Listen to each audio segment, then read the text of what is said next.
Hello everyone. Today I want to talk a little bit about the upcoming standard format. I've had a lot of people ask me about it, and the number one question is some form of what's going to be good in standard. And unfortunately, that's not really a question that's possible to answer with the information we have right now. Not only is there an entirely new set that's going to come out before the standard format, but there's also going to be a number of cards that will be changed from the classic and perhaps the basic set. As Blizzard has mentioned, they're looking to shake things up so that we're not just pretty much stuck with the same cards that we've been playing with all this time for the duration of standard. But what we can do, however, is work backwards and look at what cards won't be in standard. This is a sort of mental exercise that I've done many times for Magic when formats rotate and cards go away. And really, the power level of any card in a collectible game is contextual. It matters what other cards exist and, frankly, what other cards don't. So when that context changes and some cards go away, some cards that may have been good may get bad. Some types of cards that may have been bad may become more powerful. So today, what I want to do is look at some of the cards we're going to be losing. We're going to be saying goodbye to from Naxxramas and Goblins versus Gnomes, and talk about some of the implications that we'll see moving forward with those cards being gone. So the first cards I want to talk about are the rather ubiquitous grouping of Piloted Shredder, which is sort of public enemy number one for a lot of people when it comes to cards that are going to be leaving. And then Nerubian Egg and Haunted Creeper. And these may seem like kind of strange cards to put together, but they're all Death Rattle minions, and they're all pretty powerful Death Rattle minions that have found a home in a lot of different decks. And all of these sort of move toward the same direction, which is that they make minions more difficult to kill, or at least the board more difficult to clear. Piloted Shredder has been the sort of star of this group, just simply because the rate that you get for it is so good, and has made it difficult for a lot of other minions that cost 4 mana to compete. So with these cards going away, there's a number of implications for that. One is that board clear effects get a lot better.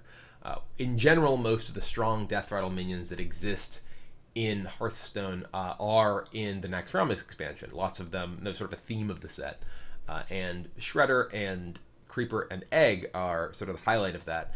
And without those around, things like the Akanai Soul Priest Circle of Healing combination gets a lot more powerful. A card like Light Bomb, if it too weren't leaving, but cards like that get better. But things like Flame Strike, things like Blizzard, these are all going to be improved in a world that has fewer powerful Death Rattle minions. So it's something to keep in mind.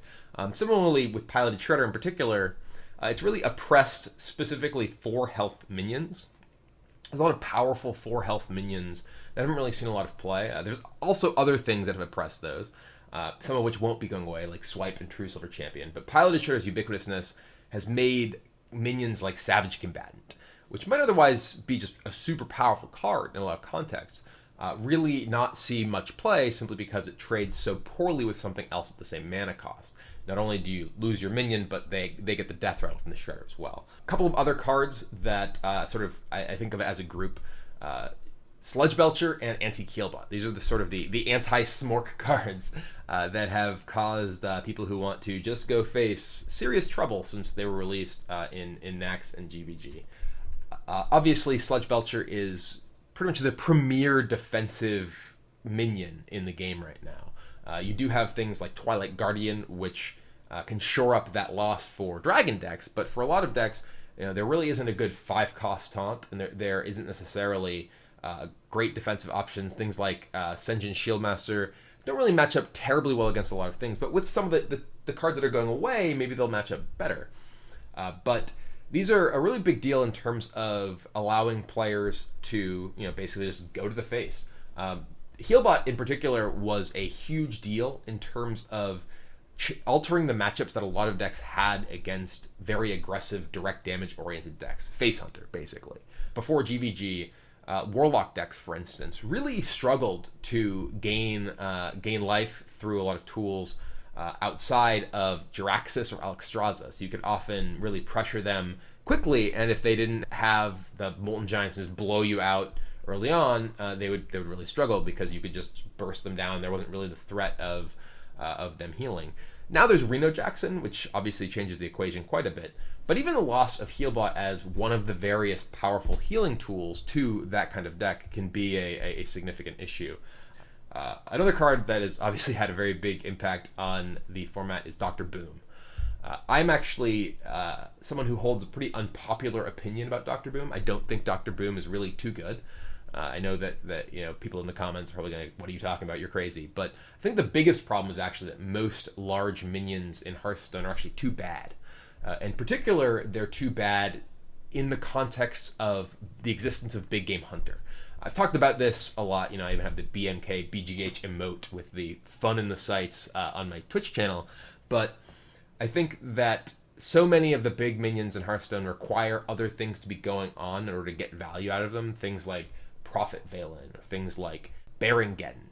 And many of those still will just die to a Big Game Hunter. So not only do you have these cards that don't necessarily have a board state agnostic impact, which is to say that you can't just play them on any board in any situation, and they're going to be pretty good.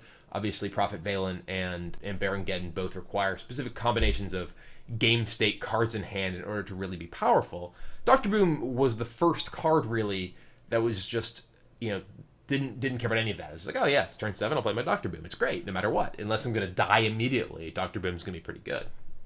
And there aren't many big minions like that in Hearthstone. I think the only other one really is Tyrion.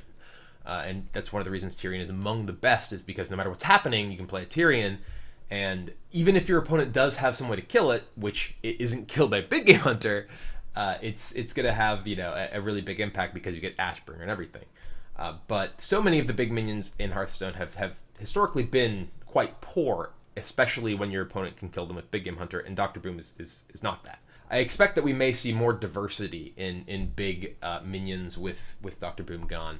Hopefully we'll see more really good ones, and perhaps we'll see a change to Big Game Hunter. But one of the things that, much like the Death Rattle minions that Dr. Boom did, was make it so that it was difficult you were able to present a threat that was difficult for people to remove individually, because Dr. Boom obviously created multiple minions with the Boombots coming along with him. So that makes the removal effects, things like Entomb, for instance, Mulch or whatever, things that can actually remove something from play. All these weren't necessarily great against Dr. Boom, especially against decks that had ways to utilize the Boombots in particular, like Savage Roar, particularly out of Druid, made the Boombots even more threatening. So that will, I think, empower some of the individual removal spells, perhaps with the removal of one of the big minions that is resilient to them. So maybe this weird paradoxical thing where, because there's fewer Dr. Booms, people are playing fewer Big Game Hunters, but Big Game Hunter's actually better against the minions that it actually was good against before. So, like I said, there's lots of sort of interlocking things that relate to how good cards are in context of a game and of a format. And, one of the things to just think about. So anyway, Loatheb is the next card I want to talk about. Loatheb is another card that has a pretty big impact, and the impact of Loatheb is not necessarily very clear in a lot of cases. Obviously, Loatheb is a card that's very powerful against spell-based combo decks like Freeze Mage or like Miracle Rogue or Oil Rogue. Many of those spell-based combos are getting somewhat weakened. Loatheb is a card that offered decks a way to interact with something that in the game doesn't really have very many ways to interact with, which is spells. I really hope to see other ways to interact with spells coming in future sets, because the lack of interaction on your opponent's turn makes spells, and particularly spell-based finishing combos, really non-interactive. Naturally, there's no way you can do anything to stop your opponent from playing their spells other than win the game first, or something that explicitly says that you can interact with, like Loatheb, like Counterspell. So one of the big things about Loatheb is that even outside of dealing with big spell combo decks like those that I just mentioned, it was also a very powerful card against decks that relied on spells as reactive tools, not even necessarily to win the game. So I think that much like the departure of the Death Rattle minions, I think that the departure of Loatheb also empowers a lot of these board clear spells, things like the Flame Strikes and Akanai Circle combos of the world. So it's something to keep in mind, that those kind of decks that are relying on that kind of card for their control of the game may get more powerful with Lotheb's departure as well. The next group of cards I want to talk about is Mad Scientist, Shielded Minibot, and Zombie Chow. The effect these have is pretty similar. They're all powerful, cheap minions that grant an advantage over other cheap minions. Minibot and Mad Scientist both can sort of exchange for value, either keeping the body in play or getting a secret with 2 health minions, and the Zombie Chow can exchange tempo-wise with other cheap minions. So one of the things that these cards have done is push a lot of other cheap minions out of the format. There's lots of cards that might be reasonably powerful, but because they exchange so poorly with these, that they end up not really seeing very much play. You don't see a lot of 3/2 minions played. There's Knife Juggler and the Sorcerer's Apprentice. Both of those can have a pretty immediate, powerful impact. So the risk that you have from playing them into perhaps a poor trade is not so high as it might be for something like, say, a King's Elec. King's Elec is a card that I think is actually quite good in the situation where it can grant you additional value and you play it. Even if you do lose it to something like a Mad Scientist, it might not be so bad. But if you lose it to a mini-bot, that's kind of disastrous. So I suspect with these cards leaving, we may see more of those minions perhaps seeing play. There is still the sort of structural problem that any 2 health minion gets traded up with by any 2 attack minion at 1-drop, and there's still a lot of good 2 power 1-drops, so it's possible that pressure alone will keep the 3/2s from seeing play. Things like the Elec, things like Fallen Hero. There's a variety of these cards that really just haven't found their place. But I do think that the departure of this sort of grouping of cards that are so powerful that are oppressing many of those things may impact it as well. But Mad Scientist's departure from Standard has more implications besides just, small minions are marginally perhaps better because of fewer Mad Scientists that they get bad trades against. It also just makes every secret worse. You didn't really see a lot of mage secrets played outside of decks like Freeze Mage, for instance, prior to the release of Mad Scientist. And I doubt you'll see a ton of mage secrets played in the future with Mad Scientist gone, unless there are further ways to kind of cheat them into play. Most of the mage secrets aren't really worth 3 mana, or at least you're not really getting a great deal with them at 3 mana, which makes it very difficult to include them in decks without sort of cheaty tools. There's obviously things like Kirin Tor Mage that can give you a little bit of a discount on them, or I guess a pretty big discount on them. But that's obviously nowhere near as powerful as the combination of free effect and extra card essentially that you got from Mad Scientist. Obviously, the Paladin secrets aren't quite affected in the same way because people are rarely playing with Mad Scientist. They're playing with Mysterious Challenger. So with the exception of the loss of Avenge, which is pretty huge, it reduces the early game pressure that Secret Paladin decks are capable of generating, in addition to the loss of Muster and Minibot, which also reduces massively the power of their early game. The Mysterious Challenger, though, will still be a powerful card because it will still have a variety of things you can get which will help generate a powerful board state and sort of rip those cards out of your deck to ensure that you're drawing more powerful cards later in the game. So I do think that Paladin is likely going to suffer pretty significantly from the loss of Goblins versus Gnomes. Many of the strongest cards in Paladin, Minibot, Muster, even the Coghammer, which I think is quietly one of the best Paladin cards. These are all cards that come from that set. Quartermaster is a card that hasn't really seen a ton of play recently because of the rise of Secret Paladin, but was sort of a cornerstone of mid-range Paladin for quite a while. So I think that we're going to have to see sort of a reevaluation of what Paladin decks look like. That being said, there's still powerful tools that they have available to them. Most of them just cost 4 mana. The Keeper of Ultimans, Consecrations, True Silver Champions, Blessing of Kings, these are all really good. But there's sort of the early game hole that will need to be filled. And I think that we're going to see more priority being placed on that when we're looking to build new Paladin lists in the future. It's like, okay, well, what can I even play in the first few turns? Most of the Paladin minions that are available at this point with Goblins versus Gnomes and Naxxramas don't really fit the bill. Warlock is another class that I think Warlock is a class that I think kind of deserves a punch in the face because their hero power just kind of makes them so punchable. But there's a number of powerful Warlock cards that are going as well. Implosion is a huge one for aggressive Warlock decks, as well as Void Caller and Mal'Ganis for those decks that do play those. The loss of Implosion, I think, significantly reduces, in many cases, the importance that many decks have to place on having the sort of cheap board clear. That and Muster for Battle were ways that decks could sort of fill the board very, very quickly. And with those two cards leaving, I think that you can potentially play more sort of minion-focused decks that can kill individual minions much more easily because there are fewer decks that are able to flood the board quite as well. And then Dark Bomb is a card that's kind of quietly had a pretty big impact on Control Warlock deck builds. Nowadays, Control Warlock decks are Reno decks, generally speaking, so the loss of any individual card might not necessarily seem as big, but sort of taken in combination, the loss of Zombie Chow and Dark Bomb takes away a lot of the early game defense that these Warlock decks currently have, and it's possible that unless there are comparable quality replacements, will cause those decks to really suffer in terms of their ability to react to early game decks.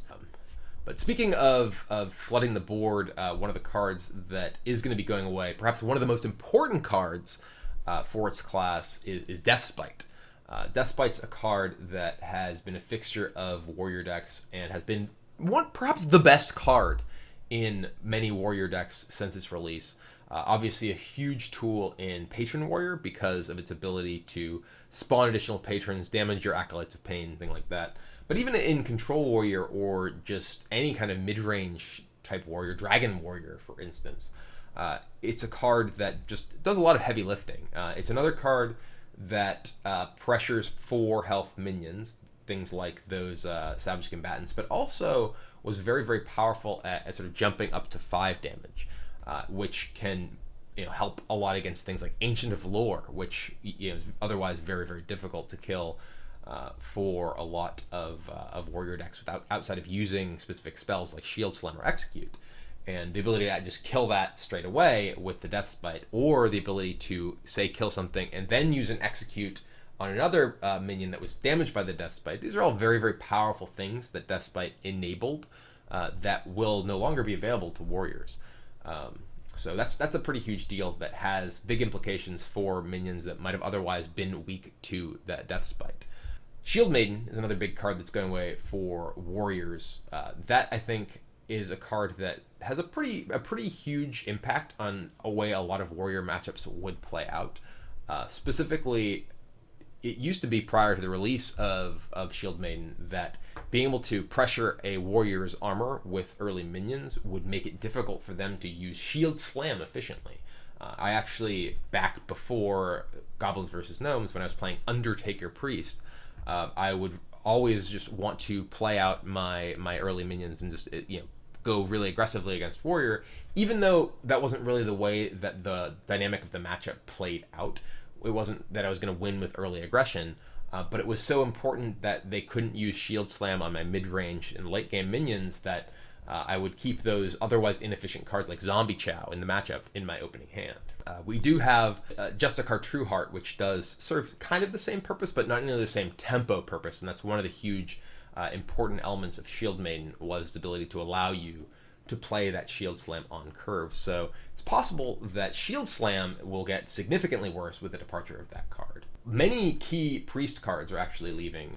One of the key cards in a lot of Priest decks for a while was Valen's Chosen. This is a card that I think was pretty underrated and flew under the radar when it first came out, and I think frankly is still kind of underrated. Not in the sense that people don't think it's good, but I don't think people really quite fully grasp how important it is to a lot of styles of Priest deck. I actually played Dragon Priest in the Curse Trials, in the sort of pseudo-standard tournament there, and the biggest loss I felt was the Valen's Chosen. I think that Light Bomb, which is obviously a key card in Control Priest decks, that being gone is a huge blow to that style of deck. But Valen's Chosen is much more of a blow, I think, to Priest in general, because it was so key to stuff like Dragon Priest, or even just a sort of mid-range style of Priest because it did allow you to leverage your hero power and actually get ahead of opponents who you would otherwise kind of fall behind. Like Valen's Chosen against Druid was one of your best ways to win. Shrinkmeister is another card that's going to be gone. I was never a huge fan of Shrinkmeister, but it obviously was a card that comboed very well with Cabal Shadow Priest, and the loss of Shrinkmeister significantly impacts the power of Cabal Shadow Priest in a lot of matchups, so I expect that card to at least diminish somewhat in popularity, or at least in effectiveness with that loss. And then one card that is obviously pretty key to a major archetype is Tinker Sharpsword Oil. This is another card that actually flew pretty heavily under the radar when it was first released, and it wasn't until people really sort of noticed its potential pretty late, I think, after GVG came out. It wasn't really a card that anyone was really hyped about in the spoiler, but obviously very, very powerful in combination with Blade Flurry, and enables the sort of big combo turns that can give the Oil Rogue decks their ability to win games kind of out of nowhere. So we've seen some Rogue decks sort of move back in the direction of the Gadgets and Auctioneer style, and drawing, pretty much their entire deck, trying to get to that sort of Malagos burst. Generally, I think we've seen more success from the Tinker Sharpsword Oil decks, so it'll be interesting to see how that impacts the way that people build Rogue decks moving forward. As for me, the cards that I'm sort of the most sad to see go, one of them is Duplicate. Duplicate is a card that I have absolutely loved building decks around and playing with. I think it's a ton of fun, the sort of style of deck that it enables, allowing you to play like a long value game. My favorite decks that I've played in Hearthstone are probably decks like Dragon Mage or Monkey Mage, and Duplicate's really a cornerstone of those. It's not clear that Duplicate would be good enough if you didn't have Mad Scientist in the first place, but it's definitely a card that I'm going to miss, and really, I think, narrows the range of mage decks that are really viable. You're also losing Unstable Portal and Flame Cannon, which are pretty important to tempo-style mage decks as well. Unstable Portal is a card that I think is pretty important to those style of decks, not just because it can give you these crazy tempo blowout games when you get some ridiculous card that you can play early on because of the discount, but also just because it's a proactive card that you can play to buff your Mana Worm or trigger your Flame Waker for a very cheap cost. If you had to play reactive cards effectively to ever buff your Mana Worm, your opponent could, in some ways, not even play a minion to just force you to either use your spells inefficiently or not have any way to buff your Mana Worm, which would make your Mana Worm a lot worse. There's obviously other cards like Mirror Image that can do that as well, but Unstable Portal was a big factor in enabling those really big explosive draws with Mana Worm, in particular when you did get a good card off the portal. Duplicate, I'll miss you. Illuminator may not be a mage card, but to me feels like a mage card. I've never really played an Illuminator deck that wasn't a mage deck, and that's one of the cards that allows these crazy long attrition comeback style games, which seem to make up so many of my YouTube videos. Anyway, last but not least, I'm gonna miss Fellreaver. Mostly because it's just such a great card for seeing how well people understand game systems and how they work. Anyway, that's it for this video. I hope you all enjoyed it, perhaps learned something. Let me know what you think, and if you want to see more of this style of video, I'm sure there'll be more stuff to discuss about Standard upcoming as we learn more news in the very near future. So anyway, thanks for watching, and I will see you next time.